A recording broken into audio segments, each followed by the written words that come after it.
Welcome to another edition of Bowie TV Sports Spotlight. During this hour, we're bringing you highlights from our shows focused on all things sports in the DMV.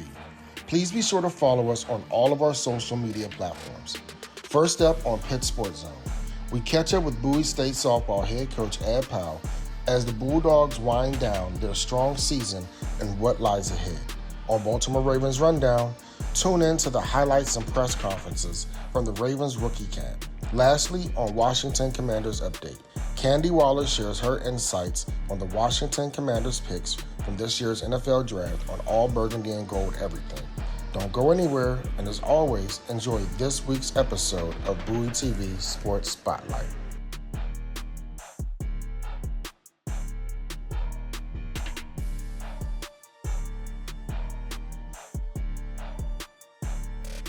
What is going on, everyone? What is going on?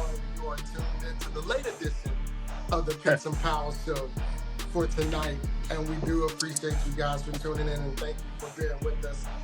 Coach Powell. Yes, sir. Everything that we have talked about from early August to going into fall camp, everything is now on the cusp of happening. But before we get there, let's go ahead and take a preview of this past season, man. And first off, congratulations on being, again, the Northern Division champs in the CIAA, going for the first ever back-to-back seasons undefeated in the entire division. Congratulations, Coach. How does that feel when you hear it said? Because I know you're not big on these type of, puns and accolades, but how does that make you feel? I think I'm excited for the players that were part of those two those two special teams. So I mean, I think that's where if I really want to kind of be somewhere that's in a really good place, and just be happy for them and their accomplishments. And that's really what makes me feel really good about it is that, they were a part of it. They created it, and they created all that success and all that good stuff. So I'm excited for them. Coach, we didn't get a chance to speak last week, and one of the things that I wanted to highlight was you were coming up on your last 3 games of the season. You had Morgan State, you had Elizabeth City, and you had Bluefield State. If you can, just take us through your mindset going into that last 3-game stretch. 6 games, but 3-team stretch. If you can, just take us through your mindset and what the preparation and practices were leading up to those last 3 teams. That great question. Thanks, Terrence. That was a really good question. So going into knowing that we had the week off before, so we knew we're kind of get a chance to get prepared to play those 3 teams in 6 games. And so we kind of took it one game, one team at a time. And so, we knew Morgan State was up, and they actually was a MEAC tournament qualifier. So we felt like that is really be a really good competition for us. You know what I mean? And we thought, like I've always said from day one, we respect everybody, but we're not afraid of anybody. So we went in with that kind of mindset, and I think Morgan State was a formidable opponent, and it made us do some work, kind of showed us some things that we can continue to work on. And, that was a really good contest. The players really enjoyed the competition because it was really stiff. And, and they're a D1 school, and they, like I said, and they made the MEAC tournament. So, for us to get a chance to play them just before their tournament was really good. And, going into, playing in Elizabeth City, we felt like we could go in and, and play well, and it should show. And then, I think we knew that Bluefield was on a like a 10-game winning streak. I think they were 10-game winning streak. They hadn't lost at home, even though they were coming to us. They had a lot of momentum. They had a lot of momentum, and that momentum showed early, in the first game. You know what I mean? They rallied. They took the lead actually, but we stayed poised and stayed focused, and the results speak for themselves. Absolutely, and shout out to Coach Holly. And Bluefield State. They went undefeated this year at home. And shout out to Coach Kyron, head coach of Fayetteville State Broncos, who's also tuning in with us and a previous guest. So, Coach, I think one of the things that I want to touch on before I get into specific questions was I noticed in the game against Bluefield State when I made the second game, talk about the mindset and the schematics and scheming and the adjustments in game when you let a power hitter like Sydney bunt the ball. Uh, didn't know that was different. That was different, man.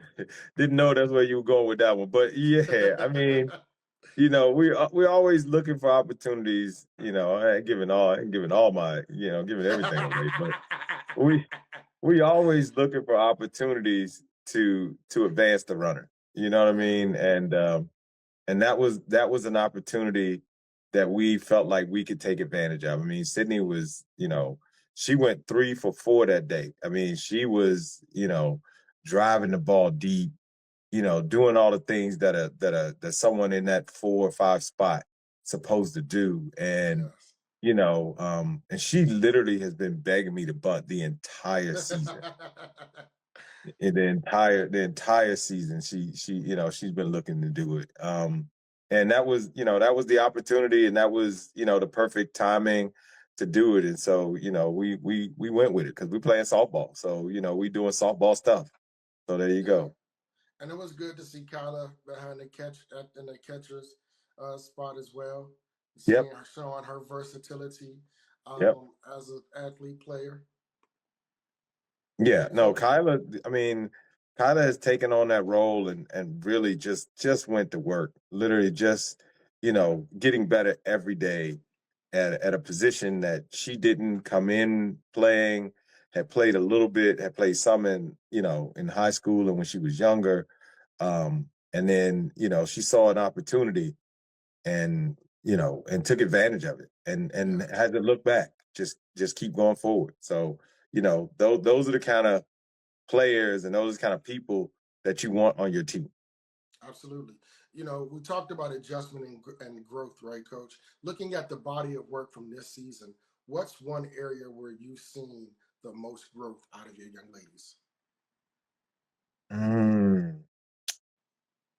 Okay, yeah. So I think the most growth comes from the maturity, kind of where they came in as freshmen, just about understanding their roles, understanding kind of what, the Bowie State softball culture and kind of how that looks and just having a better understanding of college softball.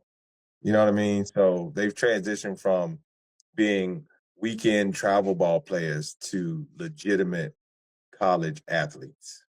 So yeah, so definitely I think that's where the growth has come. When we talk about the adjustments, what adjustments, or if any, mentally or schematically, have you challenged your players to make right going into the CIAA tournament? So that's a good question. I mean, that's a really good question. We specifically we talk a lot about our approach, and one of the things that we kind of adopted. Well, I adopted it and I asked them to adopt it. Is like one of the things that we say is, so what? Now what?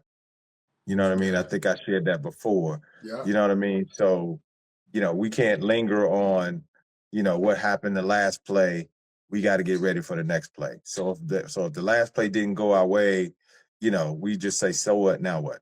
You know what I mean? Let's figure it out at the very next play. So don't let it linger.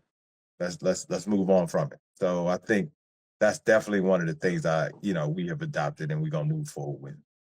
When adopting that type of mindset, Coach, championship teams are usually defined by resilience.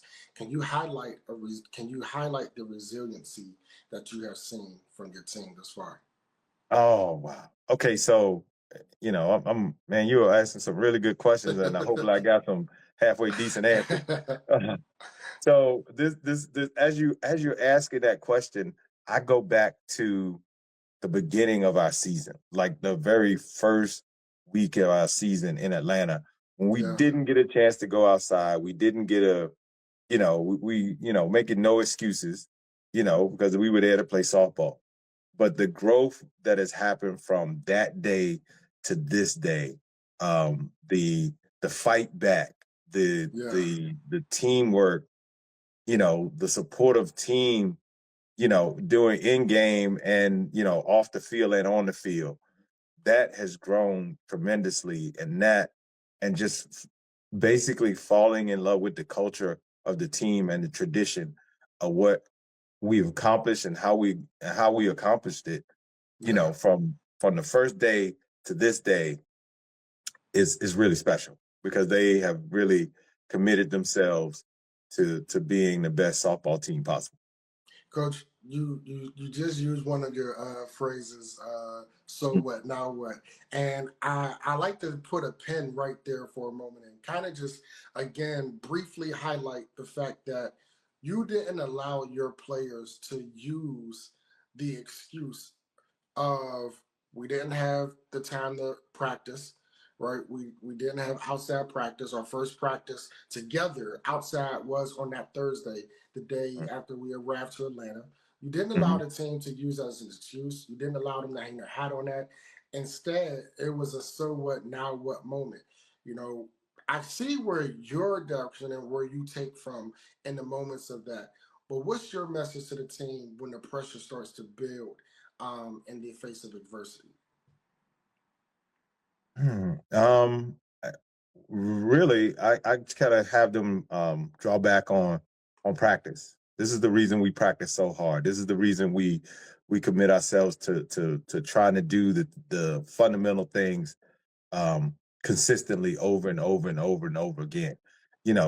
So really they put more pressure on themselves than anybody else could. So that's where we want. You know what I mean? We put pressure at practice. We put pressure on each other to make the play perfect. You know what I mean? To go after every ball, to make no excuses. You know what I mean? That's putting pressure in practice. So in the game, you've had so much pressure happening in practice. The game Yeah. pressure is not equal to the practice pressure.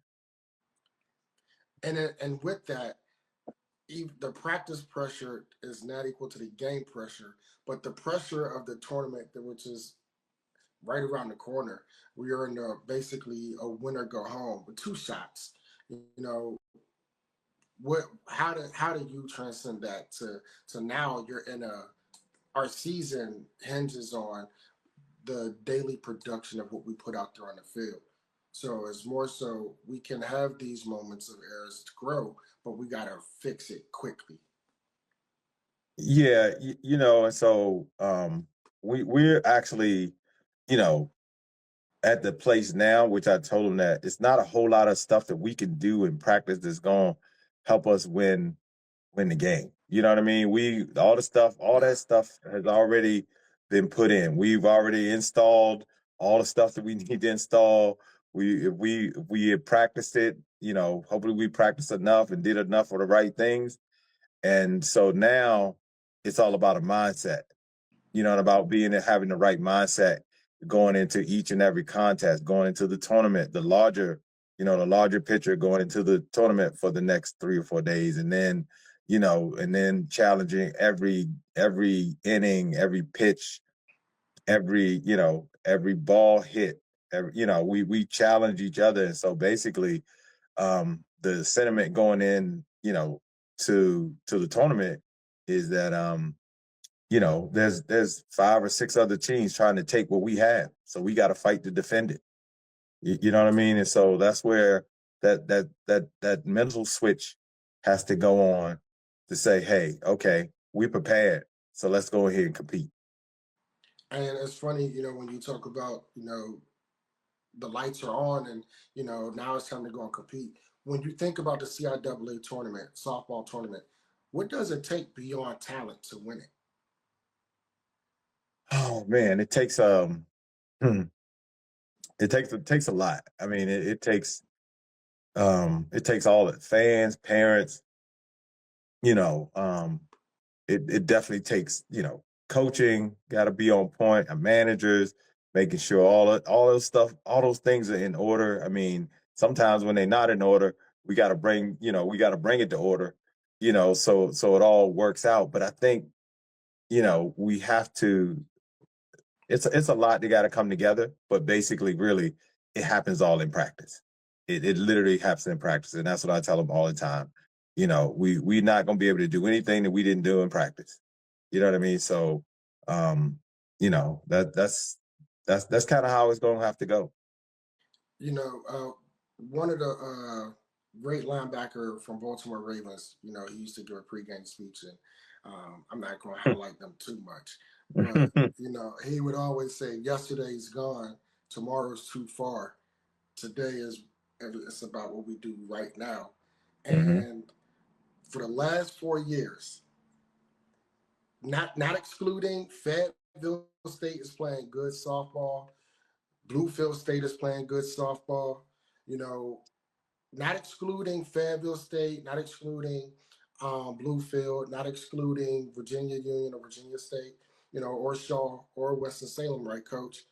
For the last 4 years consecutively, it has been Claflin and it has been Bowie State. This year, you guys have the possibility to make greatness happen once again. What would it mean for this program to not just compete in the CIAA tournament, but to win the CIAA championship and get a 4-peat? Oh, Terrence, man, you had to bring me in, right? I had to. Like, I know you don't like to. I know you don't really like to. Yeah.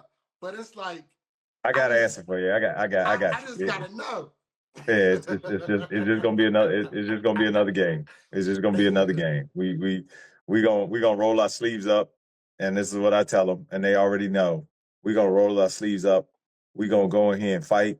We gonna fight for 7 innings, and then we gonna look up and we'll count them up and we'll figure out who won. You know what I mean? That's literally gonna be our motto. Let's go in here, and that's. And I'm not saying we got to get there. You know what I mean? They got to get there. And we got a whole lot of teams that are really good that's going to be in this tournament that we have, that we are not overlooking anybody. You know what I mean? Like you mentioned all of them. You mentioned Shaw, Fayetteville State, Winston-Salem, Virginia Union, Virginia State, Lincoln. We're not going to, every game is going to be our championship game. Every game we're gonna try to get to the next game. So I really, it's hard for me to think about the end knowing the steps that we got to take to get there. So that'll be, if we get there, that'll be great. But we got so far to go. And I'm thinking about the first game on Thursday because we gotta get to Saturday. And nothing is guaranteed in the tournament. So that's my answer. That's my answer. You did a good job. You slip and slide. So let's close on this question. On legacy and bigger picture. Okay. Years from now, what do you want people to say about Bowie State University softball? Oh man. That was a good program. You know what I mean? They ran a really good program, a lot of tradition, a lot of culture. And it was a good program, not only on the softball field, but producing young ladies that are doing special things in their own right, in their own life. You know what I mean? Just making their way and hopefully using some of those life lessons that they learn in softball, they actually applying some of those lessons to their lives and, having extremely successful lives. Speaking of that, man, I had dinner with two of my former players, and man, it was so good to hear about what they were doing and, how things are going with them. That was really, really special. So, just to know that softball was a small part of their kind of journey made me feel really good. Absolutely, and I couldn't. This would be the first time that you'll ever hear me say I agree with Gerard Hines, a Raven fan and an alumni of Bowie State, the true definition of a team. Congrats, coach. Yeah. Thanks, man. Thanks. Yeah. Yeah. Listen, I'm devastated that I cannot be there. I am devastated, but I would definitely be tuned in. Good luck, coach. Good luck, Bulldogs, and just chasing history. And I'd be remiss if I didn't, say I know for a fact, just being at the senior game the other day, it's like I can almost feel Pop's Cool Mac, his presence and his energy. Oh man, yeah. It's like I was able to feel his presence and his energy, and it felt different, because especially on senior day, that's one of the days that he absolutely looks forward to. And I commend you guys for going out on a strong note. Yeah, that was different. That was definitely different. Just to not have him around, but he's always in our hearts. You know what I mean? So we carry him everywhere. So, and I know the girls had a really close relationship, and so we're gonna go out and play some good softball and represent Bowie State in the way that he would like us to. So.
really helping elevate a program that was at a point where Clark had done a really good job building it up, but it kind of needed to elevate. I know he was a driving force behind that, just talking to all those people. So, again, he's an undrafted rookie free agent. You know, he's got his foot in the door, and it's like, you know, do what you want to do with it now. Is there a part of thing with a guy like him, you know, the background he had, the way he had to come up through the, you know, kind of from the bottom? Is there almost a thought that a coach kind of likes a guy like that that's been an underdog his whole life? You know, I don't even necessarily. I don't know. I mean, honestly, it's like this guy played quarterback in the SEC and played at a really high level. And at the end of the day, that's really as simple as it is. He has had a lot of experiences. He's had to kind of grind through it, learn from a lot of different things. Took advantage, really, of some chaos in college football with eligibility rules. To even be able to go back for another year.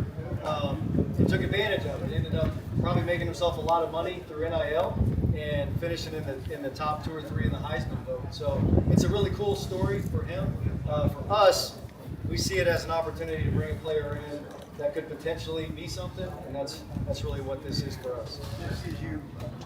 It's so important this time of year for players to start gelling and figure things out. What's it like for your staff to you've got to try and gel as a staff too? What's kind of that process like? You know, it's just working together, and it's going through these experiences. And when you go through, we had the voluntary camp with our returning players. Now we have this. It really gives us an edge going into OTAs to have those 4 or 5 practices of working together, kind of feeling out how I operate on the field, feeling how each other operate, knowing the drills that we like to do, the tempo that we like to do things at. So just the more you work together and do things like that, the better it becomes. And so just like you want a player to get a little bit better each day, get a little bit better each time out there, it's the same with the coaches. Jesse, the pre-snap activity over there between the 2 calisthenics periods, one thing I noticed was a lot of pre-snap chatter out there. It's a bunch of undrafted rookies and guys who are here for the first time. Wouldn't necessarily expect that. Is it something really encouraging? Yeah, I mean, you can't play this game quiet, and you can't play this game with doubt, and you can't play this game without knowing what you're doing. And so, I know from a defensive standpoint, like, we should be the loudest, most crazy, obnoxious communicating unit in the history of football. And that's the rookies doing that. And so I give credit to the coaches that they have those guys prepared to come out here and be able to be like that. That's really the standard that we're trying to create. When you communicate and you're on the same page and you know what you're doing, you've got a much better chance of being successful. So, and the whole idea is that when you do it over and over again, you do it here, you do it every play, that it doesn't matter if it's the first play of the season against whoever, or in a game in December, or in a game in February. That's the standard of how we operate, and we lead ourselves to success in those moments if we operate like that all the time. Are you comfortable with 4 quarterbacks on your roster throughout the offseason? Is that the number you'd like it to be at, given, whether you're going to be able to get all these guys reps and all that? I think that's a little bit in flux, I would say. We'll kind of look at it coming out of this. I think there's a place for anywhere from 3 to 5, honestly, especially for the off season, just to kind of make sure that we have everything covered and we're getting guys different looks and kind of what we're looking for. So I think that could be in flux, whether there's veterans out there that we may want to look at, or even a couple other rookies. But I think that's a room you're always trying to just find that perfect number, and we'll continue to do that. Jesse, what's the process translating what you see scouting onto the field now in practice? I mean, truthfully, that part's over now, in a sense. Like, we did the whole process, and we decided to pick those players for our team. And so, we pretty much felt like they all had traits that could translate to play the style of play that we want to play. Now it's about, really starting from scratch, and these guys need to learn everything about how we operate. Now, Venga is so athletic and so powerful that I know he can learn the footwork, but it's got to be the way that the exact way that Coach Ledford wants it done. So it's like, that they have the traits to be able to do the things that we want to do, and then going back to the ground level and making sure that they're doing everything in the way that we want.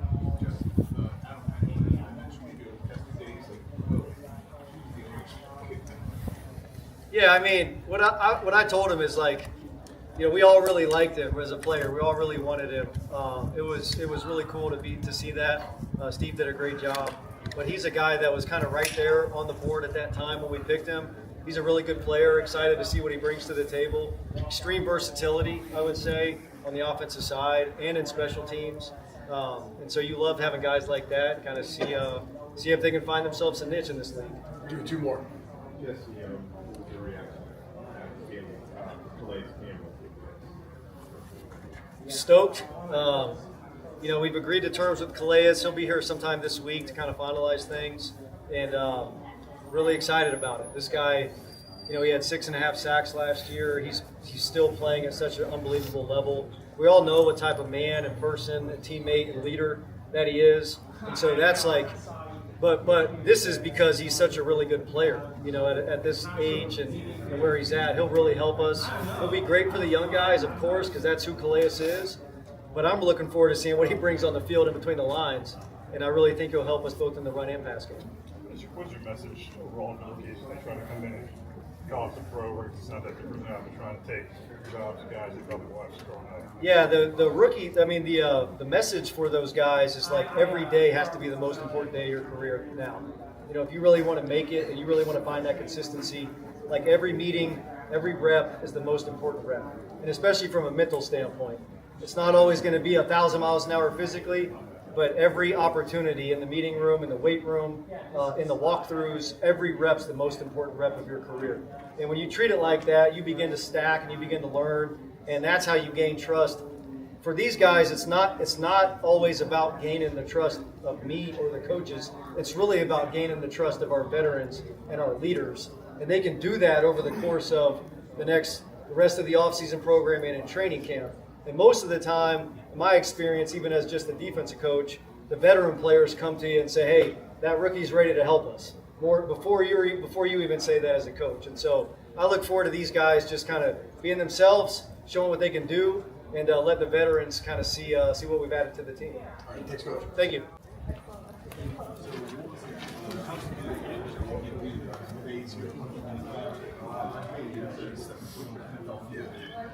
It's just a real feeling, honestly. It's like a dream come true. I'm out here with a lot of other rookies. We all just got one common goal with the team. Just come out here and have fun and do what we do. So no worries. I hear a lot of people project you to slot automatically in the NFL. How does that feel for you? Do you still think you play on the outside? Yeah, I feel like I can play both outside and slide, and I feel like that's what makes me versatile. You play a lot of plays on the ball, your interceptions in college. Some quarters don't have that skill set.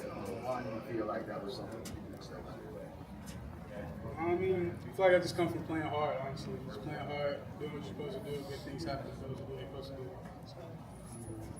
With Jesse being a former defensive backs coach, do you feel any extra eyes or pressure on you when he's watching you practice? Yeah, I wouldn't necessarily say pressure, but I would just say it's a blessing to have somebody of that caliber, like being your coach now. So it's pretty cool, honestly. When a full team gets here, is there something you're looking forward to? Is there somebody you want to pick your brain? Just sort of that you've been watching for a while and you want to talk to? Yeah, I would say everybody in that corner's room, honestly, just see, because they got a few guys that's been here 10 years, been in the league 10 years. So see how they stuck, how they lasted so long. Then they got some younger guys in the room and stuff. So just getting to know the guys, just picking their brain on whatever I may have a question about. Okay. Can you take us through when you call and you hear that this next guy is actually the one that you're talking to? Yeah, that was pretty incredible. Having that opportunity to get the call from the owner, and just having an opportunity for him and Coach Winnie to have a relationship, and that kind of worked out. Me being in Baltimore with a great organization, and Mr. Bashadi being the guy that called me, it was definitely a shock. But I will say that I'm extremely appreciative for him and Coach Sweeney and the Baltimore organization for having me here, and I'm going to give it my all.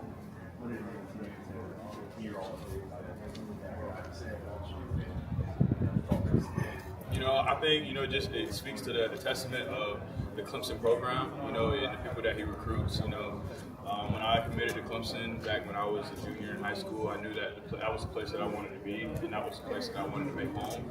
And when I commit to somewhere, that's where I call home. I didn't want to ever leave there, and I gave it my all. I did everything that I could to make it work there, and that's why I moved positions. That's why I switched from wide receiver to running back, and it helped me in my career and it helped the team last year. So I think it was a win-win for both of us, and I think that Coach Sweeney saw that the opportunity that he gave me worked out, and just my character and as a player on and off the field.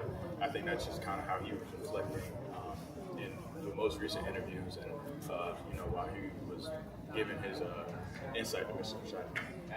Take us through the conversion from wide receiver to running back, just how that it was kind of a need for our position or our team going into the next year. We only had redshirt freshmen, running backs, and incoming freshmen.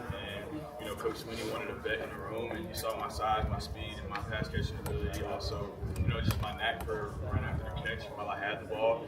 And we both came to the conclusion that it could definitely be a good possibility, and also a good thing for me to show my versatility for the next level. And I think it just worked out last year that I had the opportunity to show my versatility in many games and on tape. So that's really what carried me into the place I am right now. I'm sure you're excited to work with Derrick Henry for a lot of reasons, but also the fact there's not many running backs of your height.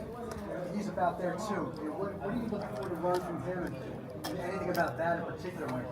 I'm just looking forward to being able to get in the room and see how he works, and also all the other guys.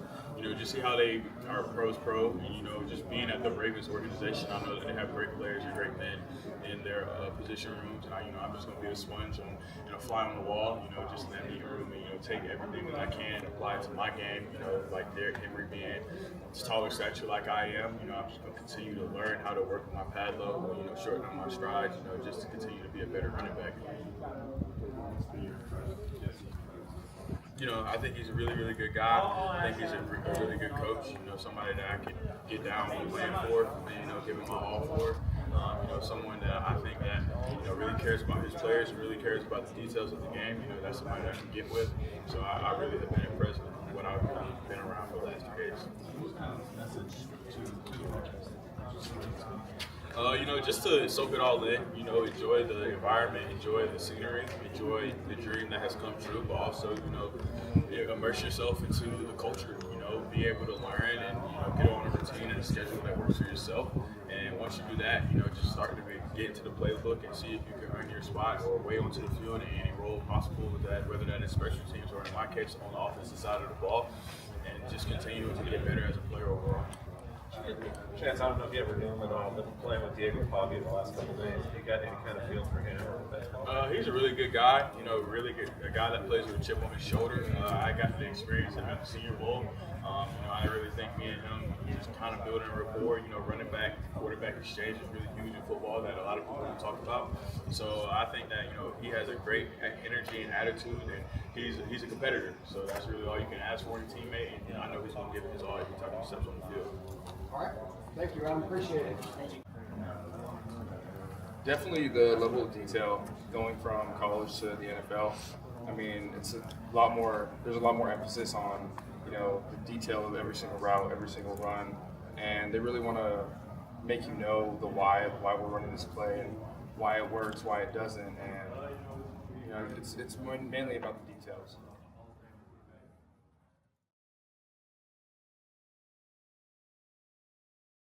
That is a blessing. All right, so Candi, obviously, the Commanders had a boatload of great picks. Some guys that they could definitely do some things with. Highlighted by drafting Sonny Styles out of Ohio State. First off, just like you in the building, what is the morale of having this young man? And he was, obviously at the presser, having this young man here in the DMV playing for the Washington Commanders. Sonny specifically, yeah. Sonny. We'll start with Sonny. I went to an event on Sunday when it was announcing the 2027 draft is going to be in DC, right? Yeah, I know. Yeah. And Mitch Rails was speaking, and it was cloudy outside, and he said, "It's cloudy outside, but it's sunny." Sonny Styles, that is. And everybody started. I love it. And it wasn't even that many people there. And I'm like, so that is an example of what the vibe is. Gotcha. Sonny. A lot of excitement. It's who they wanted, and Who they so wanted. Mm-hmm. it's who they wanted, and yeah, and I could even it was who they wanted. Yeah. It was an emotional night for them in just a good, positive way. Mm-hmm. The hope was that he would fall, and he did. The Mm-hmm. probability of him falling in their draft scenario was low, which Really? Adam Okay. shared publicly. The probability, they do a bunch of draft scenarios, and so the probability of him being available was low, but Mm. it was 100% what they wanted to do. I gotta So, stop right now. I gotta stop you, Candy. I'm sorry. Hey, Mama Waller, how you doing? Hey, Mama Joy. Waller. Hey, how you doing? All right, yeah, sorry. Hello. All right. I'm done now. I'm done cutting you. Sorry for cutting you off. Your mom, when your mom hits the stage, I Yeah, gotta well, make sure. okay, she gotta go. Yes. Yeah, just it is what it is. Thank y'all so much for always doing that. I appreciate it. Yeah, so I'm sorry. Go ahead, continue. Sorry, go ahead, No, continue. everybody's they're elated. They're excited. Mhm. That is the player that I saw a lot of players even reposting Mm-hmm. and talking about on their Instagram. It's a player that wanted to be in Yeah, Washington. he wanted to be here. I finally told the story like publicly that when David Harrison and I were at Ohio State's Pro Day, Yeah. I saw Sonny, we eyed Carnell Tate playing with the basketball, and Yeah. it was like I'm okay. And Sonny did not work out at Pro Day because of the combine performance Yeah, that he he need to. had. He need to. And Yeah. so, I posted a lot about Carnell. Of course, I talked about Arvell Reese.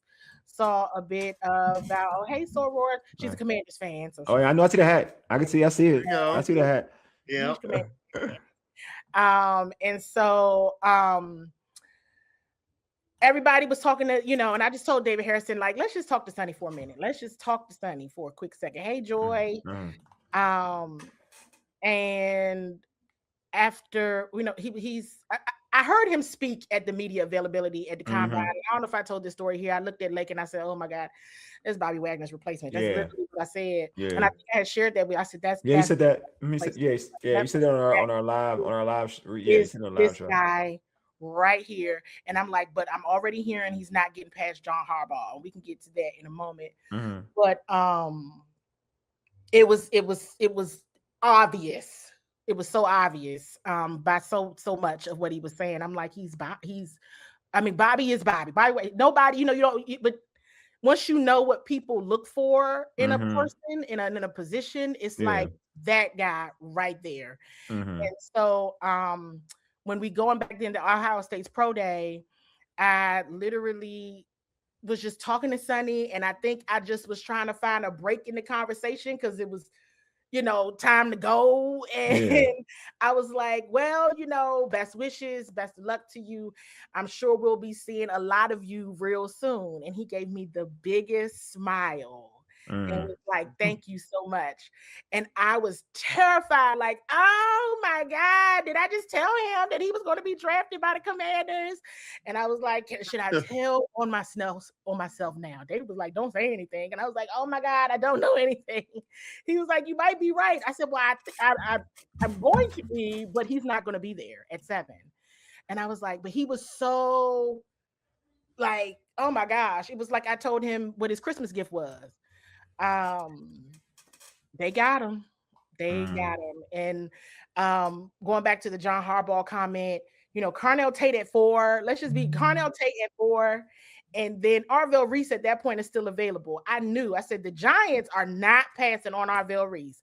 And if they do, they're getting Sonny, and Arvell can come on down to the Commanders, because I knew that the Cleveland Browns, I had talked to you all about the fact that the Cleveland Browns had been open in public about trying to trade back. Yeah, they have been. I believe there's a narrative about Mansour Delane. I'm not real sure why that's out there. Considering Sonny was still on the board, meaning, I don't know why the Chiefs jumped up to get him. Maybe they thought that the Commanders would maybe get him, but no. It's a need for them. It's a big need for them because they let the cornerback go. So I get why. I don't know. Right. They feel like they couldn't wait. Any kind of fear. They didn't want to. Yeah. Yeah, the Yeah, the Saints. Saints. Maybe they just. Yeah, the Saints were going wide receiver Yeah. or edge. They were going wide receiver or edge. I knew that. I shared that with you all after the owners' meetings. That I knew. Of course, the idea was Carnell Tate. Who knew Carnell Tate was going at 4? Yep. So if anybody was going to jump up, I thought maybe the Saints would jump up, right? If Carnell was still available. True. But at that Very point, true. Jordan Tyson was available. Yeah. And he had a phenomenal, workout the Friday before, which turned some boards upside down too. Like, oh, he all right. We got to go get him. So I was still kind of like the Chiefs should have just waited it out because there wasn't nobody. I mean, they could have waited it out though. I agree with you though. They could have waited it out. 1,000%. Now, if Sonny's off the board, I kind of see why you jump. But with Sonny, but no. Yeah, I think like Paul said, I think they thought, like you said, Paul, they must have thought, like you said, Candi, they must have thought Washington was going to go for Delaney. Yeah, they must have thought. I'm like, they didn't use their clues on that one. I will tell you all here, soon as, well, first of all, everybody's jaw dropped when it was Carnell Tate at 4. It was like, they picked who? Because we're all at that point getting information from our sources who are there. And we know that what's happening in real life is faster, right, than what's happening on the broadcast and tweets and all of that. Oh yeah, facts. So it was like, what? No, they didn't. And then it comes up, and I was like, ooh, the Giants are picking Arvell. I said, there's no way they're not passing on Arvell. They just traded Dexter Lawrence. They going Arvell. I said, they're going Arvell. They're going Arvell. They're going Arvell. People looking at me, they're like, yeah, but if they don't go Arvell, that means the Commanders going Arvell. I said, they're picking Arvell. And when they picked Arvell, I said, Sonny's coming to Washington. I said, who is the mic? And I said it in the, I was loud. All right, here we go right here. At that point, we all, trying to see what's, we all competing for who's right in the draft, process or picking. Yeah. But yeah. You got a comment. We got super chat. Oh, thanks for this. Hey, appreciate the super chat, Thomas. Thank you. Yeah, I say love what the Commanders did in the free agency, especially on the defense. I looked at the defensive front seven for the Seahawks combined for sacks, and our front seven can produce those same numbers. The draft was he loved the draft. But thanks Thomas. Appreciate it.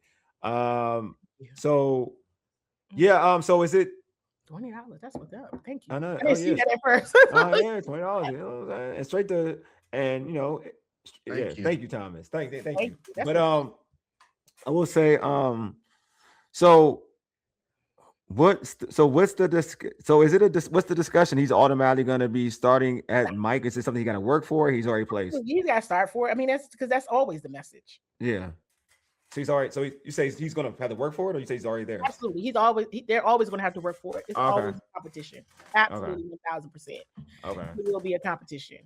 I mean, I'm going to still say I said what I said, but it's a competition. No. I know you said no. I'm saying like, cause he's the first round pick, so you know how it is. Like your first round pick. Yeah. Like for instance, like Connerly was all right. You say earned it, I guess, but yeah, Connerly was the first round pick and he started. You know what I mean? So I just want to know, will it be like he's got to earn this particular slot, or will he?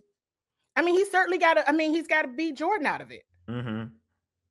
Yeah, you got to get a fair shot. You got to beat Jordan and you got to beat Leo. Right? And Leo, yeah. I mean, in a crazy world, is it still? I mean, anything is possible for potential free agents that could come back. Mm-hmm. Athletically, you could probably beat. I'm sure. Yeah. Wags, but intellectually, what it requires to do the green dot, that's going to be that is going to be. What's a lot of work for a rookie? That's where I'm. 100%. That's a lot of work for a rookie. So I'm interested to see how. But you know what is Durante? That's his. Durante can make life easy for him too. At the same time, we don't know what Durante's going to be able to do with this unit, right? To kind of foster an environment for things to be a little easier for a young guy. I mean, that's the blessing of like coaching, right? So we get to learn about Durante and like coaching up Sonny. So, but I am I just think there's such high. This is my thing with Sonny. Because I'm like, watching film him in Ohio State, and obviously watching him play. I like if you look at not this year, but the year before, he was so raw because he's so athletically gifted. This year, then the year after that, the final year at Ohio State, like you could see like him learning how to play middle linebacker, and he definitely took his game to another level. But I feel like with Sonny, to be honest with you, I don't even think he still has a lot to, and I mean this in a good way, in a positive way. Like he hasn't even scratched the surface of what he could be. If he really works, and gets to the level what he can be, he hasn't scratched. Because he's, to me, like people throw out names that I think he's not comparable to, but that's not a thing. Like I think he can be his own person. Oh, he's like to me, Sonny Styles is, people throw out Fred Warner, Bobby Wagner. I'm gonna be honest with you. From college, he's not similar to those dudes. Like I get what, because like those dudes in college were great against the pass, like amazing in the passing game, amazing. Even young Bobby was amazing in the pass game. Absolutely.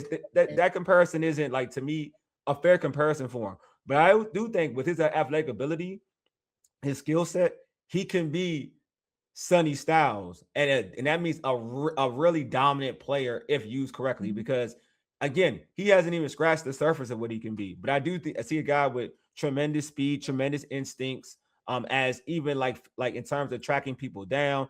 Coverage, he wasn't asked to do a lot like other dudes have done in the past as a linebacker, but he has the skill sets to do. He has the physical ability to do it. Tall, athletic, twitchy, all of that. Like, but I think the sky's the limit. If he reaches his full potential, he could be a dominant killer. And that's not just being like, he's the type of player, honestly, it's not even about being a Mike for me with him. You could put him everywhere. Like his ability, you could put him as a middle linebacker, outside linebacker. Like that is how gifted he is as an athlete. So it's almost like, I don't know, people have like to me, his comp without like, not, this is like a poor man, like how Dallas got, but Micah is a whole different beast. But I'm not going to call him Micah. Micah's a whole different beast. Micah was a linebacker, a thorough linebacker. Like you would think he was going to be one of those linebackers.